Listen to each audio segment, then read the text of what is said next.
नासिक से आया चौंका देने वाला मामला। मल्टीनेशनल कंपनी में किया जा रहा था महिलाओं का यौन शोषण। बीजेपी ने लगाया कॉरपोरेट जिहाद का आरोप। जानिए क्या है पूरा मामला। महाराष्ट्र के नासिक में भोंदू बाबा अशोक खरात का मामला अभी तक शांत ही नहीं हुआ था कि यहां पर एक मल्टीनेशनल कंपनी में महिलाओं के बड़े पैमाने पर यौन शोषण करने का मामला सामने आया है। पुलिस ने इस मामले में कंपनी में काम करने वाले 8 मुस्लिम शख्सों को गिरफ्तार किया है। जानकारी के अनुसार इस मामले में महिलाओं का यौन शोषण करते हुए वीडियो बनाकर उनका धर्मांतरण तक करवाने का मामला सामने आया है, जिसके बाद बीजेपी के नेताओं ने इसे कॉरपोरेट जिहाद का नाम दे दिया है। बीजेपी नेता नीतीश राणे ने तो इस मामले में पूरे मुस्लिम समाज के नेताओं को आड़े हाथ लेने का काम किया है। आइए आपको इस वीडियो में बताते हैं कि क्या है नासिक को चौंका देने वाला ये पूरा मामला। नमस्कार, आप देख रहे हैं लोकमत हिंदी। मेरा नाम है सुन कनौजिया। क्या है मामला? पुलिस के मुताबिक इस मामले में अलग अलग थानों में कुल 9 केस दर्ज किए गए हैं। मुंबई नाका पुलिस स्टेशन में 8 और देवलाली पुलिस स्टेशन में 1 मामला दर्ज किया गया है। इन मामलों में रेप, छेड़छाड़, धार्मिक भावनाओं को आहत करने और मानसिक उत्पीड़न जैसे गंभीर मामले शामिल हैं। शिकायत करने वाली महिलाओं ने आरोप लगाया है कि कंपनी के भीतर पिछले 2 से 3 वर्षों में ये सब किया जा रहा था। उन्होंने बताया कि आरोपी उन्हें शारीरिक रूप से परेशान करने की कोशिश करते थे, उनके कपड़ों और शरीर पर आपत्तिजनक पोस्ट और कमेंट किया करते थे, मानसिक दबाव बनाया जाता था। कुछ मामलों में धार्मिक कमेंट और जबरन धार्मिक गतिविधियों में शामिल करने का भी आरोप लगाया गया है। वहीं पीड़ितों ने यह भी आरोप लगाया है कि उन्होंने कंपनी के एचआर डिपार्टमेंट में भी इसकी शिकायत की थी, लेकिन उनकी शिकायत पर कोई भी ठोस कार्रवाई नहीं की गई। इसके चलते अब एचआर से जुड़ी एक महिला अधिकारी के खिलाफ भी केस दर्ज करके उसे गिरफ्तार कर लिया गया है। ब्रेन वॉश करने का आरोप। इस पूरे मामले में एक और चौंका देने वाली बात सामने आई है। एक पुरुष कर्मचारी ने आरोप लगाया है कि उसका ब्रेन वॉश किया गया और उस पर धन परिवर्तन करने का दबाव बनाया गया। शिकायत के अनुसार उसे विशेष धार्मिक गतिविधियों में शामिल होने और खान पान से जुड़ी आदतें बदलने के लिए मजबूर किया गया। पुलिस ने बताया कि आरोपियों में कुछ के नाम आसिफ अंसारी, शफी शेख, शाहरुख कुरैशी, रजा मेमन और तौसीफ बताए जा रहे हैं। इसमें से एक आरोपी पर रेप का आरोप है, जिसने कथित तौर पर पीड़िता को प्रेम जाल में फंसाकर उसका शोषण किया।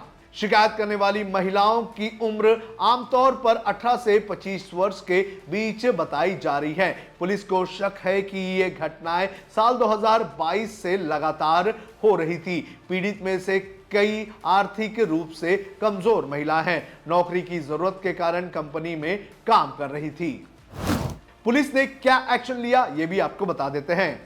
मामले की गंभीरता को देखते हुए नासिक पुलिस ने असिस्टेंट पुलिस कमिश्नर यानी कि एसीपी के नेतृत्व में एक स्पेशल इन्वेस्टिगेशन टीम का गठन किया है। इस टीम में करीब 12 पुलिस अधिकारी और कर्मचारी शामिल हैं, जो तकनीकी और सबूतों के आधार पर जांच कर रहे हैं। पुलिस का कहना है कि मामले की संवेदनशीलता को देखते हुए पीड़ितों की पहचान गोपनीय रखी जा रही है। साथ ही ये भी जांच की जा रही है कि क्या इस केस के तार केवल स्थानीय स्तर तक सीमित है या इसका दायरा और बड़ा है।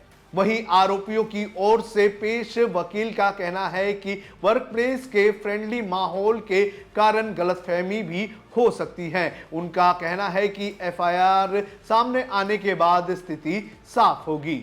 वहीं इस मामले को लेकर क्या कहा है बीजेपी के नेता और मंत्री नीतीश राणे ने, आपको सुना देते हैं। नासिक में जो कोई हमारे नासिक पुलिस ने और जो इंक्वायरी की है एक एमएनसी के बारे में, जहां कॉरपोरेट जिहाद, जिसके माध्यम से हमारे हिंदू बहनों का धर्मांतर करने का बहुत बड़ा षड्यंत्र, ये नासिक के एक एमएनसी कंपनी में हमारे नासिक पुलिस ने उसको उजागर किया है या तो उसके ऊपर कार्रवाई शुरू की है।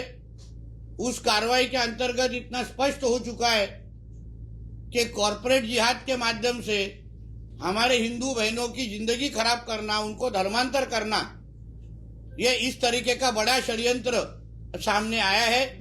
उसके लिए मैं राज्य के मुख्यमंत्री जी का तहे दिल से धन्यवाद दूंगा कि उन्होंने इस तरीके की कार्रवाई करने की आदेश दिए है। मगर उसके साथ ही मुझे ऐसी भी मालूमात आई है कि जब भी वो 5 या 6 जिहादियों को जब भी कोर्ट में लेके जाया गया, तभी उनके सपोर्ट के में 600 या 700 मुस्लिम समाज के लोग वहां पे साथ में आए और उनको सपोर्ट वहां देने के लिए वो लोग खड़े रहे।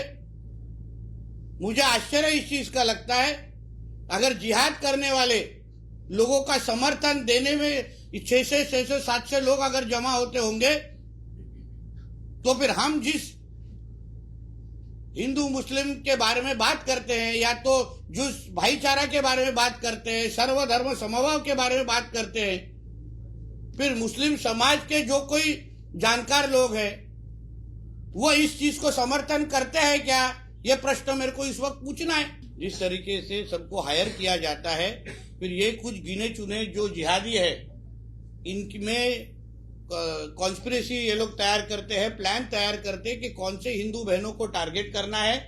फिर ये लोग टारगेट करते हैं और उस तरीके से हमारे हिंदू बहनों को फंसा के उनको धर्मांतर करके उनके साथ जबरदस्ती करते हैं। और फिर वही चीज जब भी किसी ने इनपुट पुलिस को दी, उसके हिसाब से पुलिस ने इन्वेस्टिगेशन किया है। मैं ये भी इस माध्यम से सभी मेरे हिंदू बहनों को कहूंगा, जिसको भी नासिक के केस में हो या मुंबई, पूना, जिधर भी इस तरीके का कॉर्पोरेट जिहाद किधर भी होता होगा, तो वो हिंदू बहनों ने आगे आके आवाज उठाना चाहिए, पुलिस को संपर्क करना चाहिए, हमारे हिंदुत्ववादी कार्यकर्ताओं को संपर्क करना चाहिए, ताकि हम उनको ताकत दे सके। इस मामले में पुलिस की जांच जारी है और यह देखना जरूरी है कि पुलिस इन्वेस्टिगेशन में और क्या क्या निकल कर सामने आता है।